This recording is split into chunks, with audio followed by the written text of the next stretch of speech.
Chapter 8. Where is Christine Daae?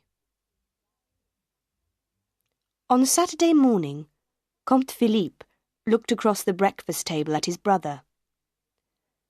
"Don't do it, Raoul, please. All this talk about ghosts and phantoms. I think the girl is mad." "She's not mad, and I'm going to marry her," Raoul said. "She's only a little opera singer," Philippe said unhappily. "And she's very young.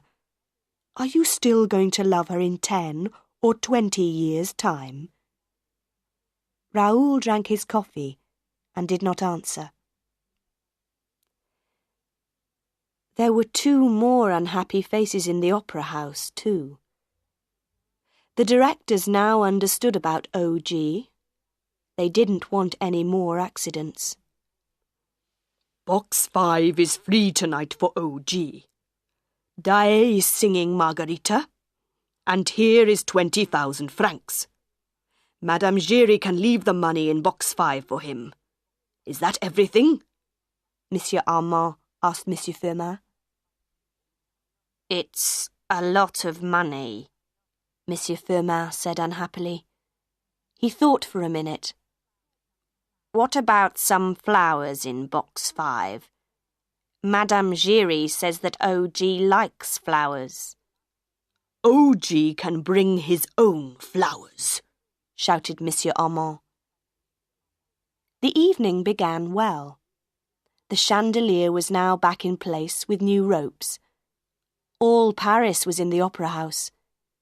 Everybody wanted to hear Christine Daae's voice again. People also knew about the love story between Christine Daae and the Vicomte de Chagny. There are no love secrets in Paris. People watched the Comte and the Vicomte in box 14 with interest. Young men from families like de Chagny do not marry opera singers. When Christine came onto the stage, her face was white and she looked afraid. But she sang like an angel. Ah, what a voice! All Paris was in love with Christine Daae. She began to sing the famous love song. Suddenly, every light in the opera house went out. For a second, nobody moved or spoke. Then a woman screamed, and all the lights came on again. But Christine Daae was no longer on the stage. She was not behind the stage. She was not under the stage. Nobody could find her. The opera house went mad. Everybody ran here and there, shouted and called. In the director's office, people ran in and out. The police came and asked questions, but nobody could answer the questions. Monsieur Armand got angry and shouted, and Monsieur Firmin told him to be quiet. Then, Madame Giry arrived in the office with her daughter Meg. "Go away, woman!" Monsieur Armand shouted. "Monsieur, there are 3 people missing now," Madame Giry said. "Meg, tell the directors your story." This was Meg's story.